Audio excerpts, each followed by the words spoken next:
তেতিয়াহ'লে জন্ম মানে কি? ইয়াৰ উদ্দেশ্যই বা কি?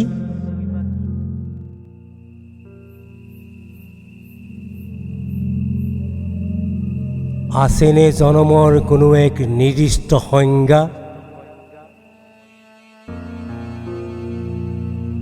এৰা জনম এক অংকুৰণ কিম্বা এক আবাহন নতুবা এক আমন্ত্ৰণ।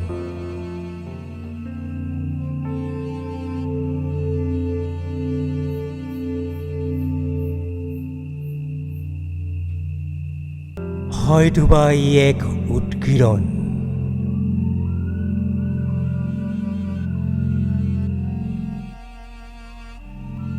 তেতিয়াহ'লে জীৱন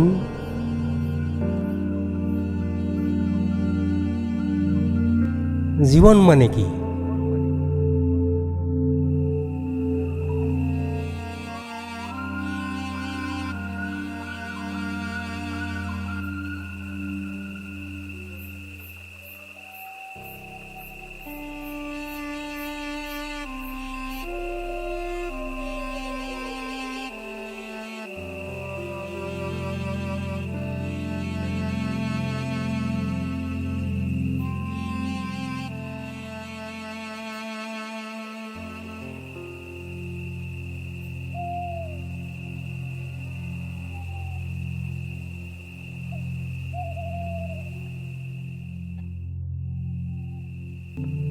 জীৱন এক বিন্দু।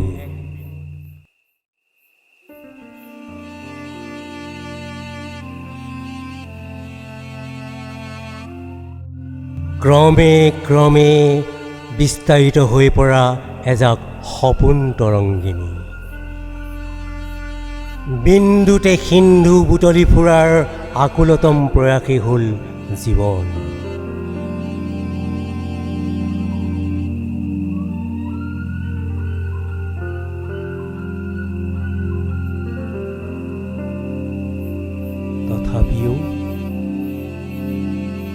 তথাপিও জীৱন কিন্তু এক যাত্ৰা, মৃত্যুমুখী এক কৰুণ যাত্ৰা। তেতিয়াহ'লে জীৱনৰো আছেনে কোনো এক নিৰ্দিষ্ট সংজ্ঞা?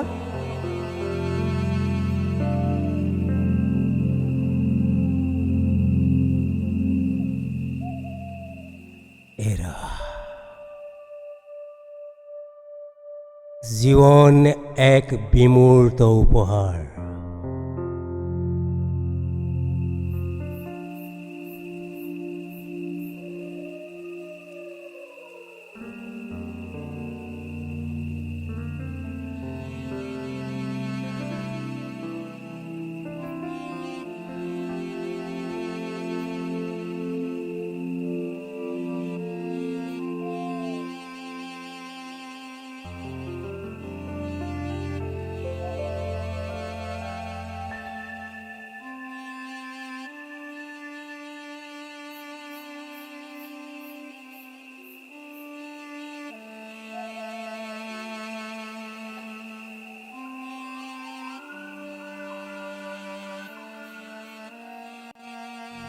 জীৱন এক বিমূৰ্ত উপহাৰ।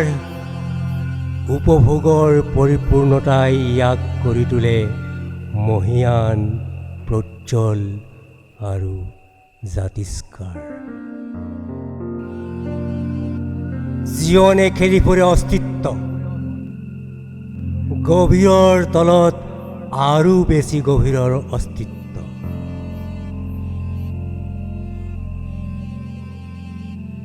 জীৱন এক পৰীক্ষণ।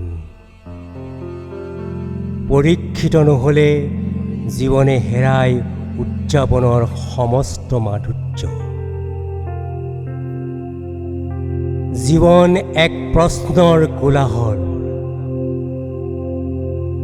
প্ৰশ্নশীলতাই জীৱনক কৰি তোলে গতিময়, জ্যোতিষ্ময় আৰু বাংময়।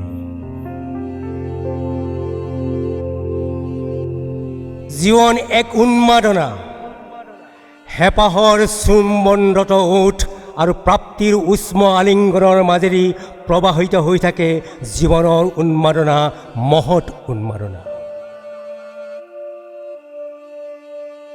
আৰু তেনে এক জীৱনৰ হাততেই পৰাস্ত হয় মৃত্যু, জয়ী হয় কেৱল জীৱন আৰু জীৱন।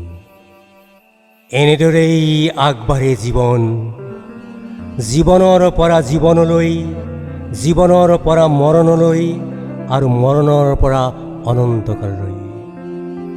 এৰা জীৱন সঁচাকৈয়ে এক মৃত্যুগন্ধি ভাস্কৰ্য।